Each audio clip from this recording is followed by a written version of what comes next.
Yan yung maliliit, di ba? Yung malalaki na sa loob.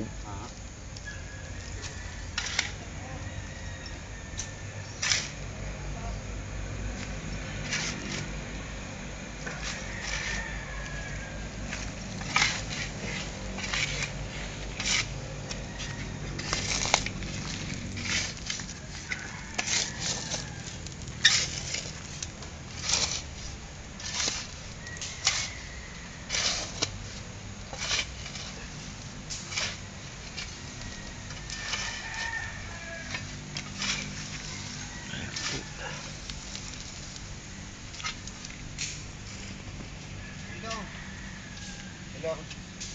Huwag ka magsisibangot yan. Ha? Huwag ka magsisibangot. Ang naka-video pa.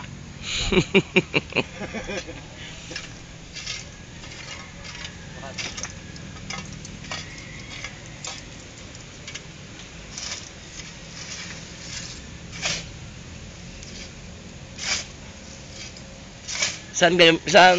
Tuloy na pala namin ang mga. 4x4. Sige. Mayari. Limang piso per board feet daw, sabi ni Yayo. 5 pesos per board feet.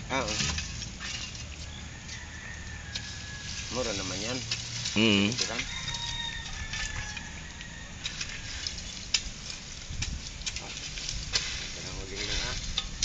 Kaya pasirita pagka yung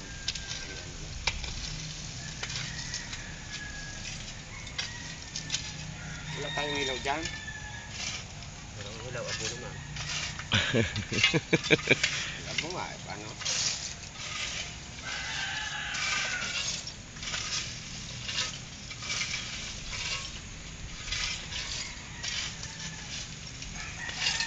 Hindi mo maiwasan yun eh. Kasi iba-iba ng laki yan eh. Dapat kung ganun kalaki sa kasama sila, hindi masama malalaki yan eh. Dahil kami magiging abo.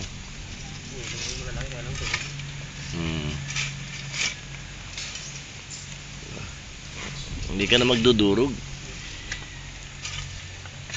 Ano? Oh. Durog eh. Yung malaki durog ka hindi.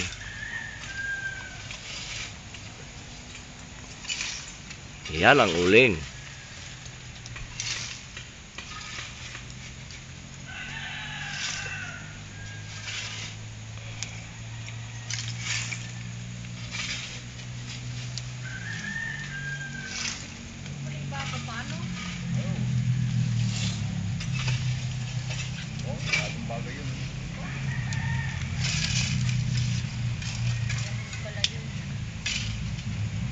Ito uling na eh.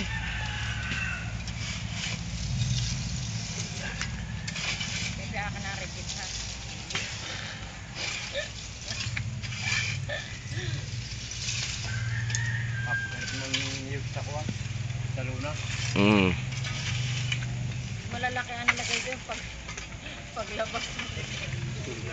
Akala ko buo din yung ano. Buo rin, kaya lang yung pagkano, siyempre mga crack na eh. Ayan o, yan o. Ayan o, nagiging ano na. Babakbak na ng kanya eh. Maganda yung pagkagayon. Kaysa hinahampas pa, di hilaw pa yun. Alam mo yung mga braso, pag naluto, ganun din. Galing pa yung mga kabintila. Dipe! Dipe! Oo. Nakadalang dalawang nila rin. Igagatapo namin mamaya yun. Nakuha rin namin na sa lagnas. Gugulay din ho.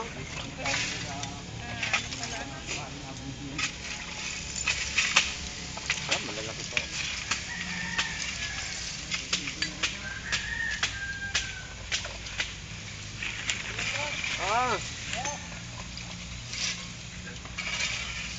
Kahit pala yan ulanin ni ano, hindi basta-basta ano ng ulan.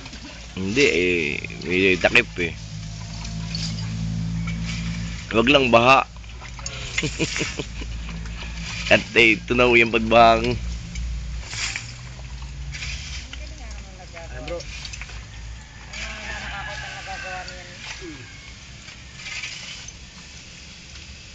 Kasi kadimitan ginagawa sa bundok, iba nang makakata nang nagagawa dito. Sa bundok maraming kahoy.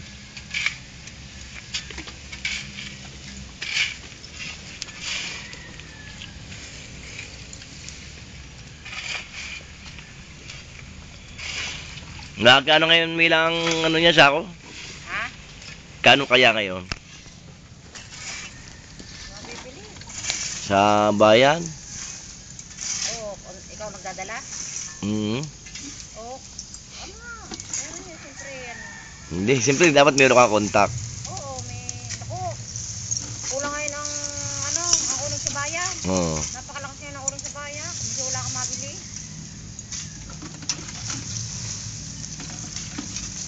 Ay, sabi, 110 na lang daw eh. Ha? 110 na lang daw ang sasako. Ha?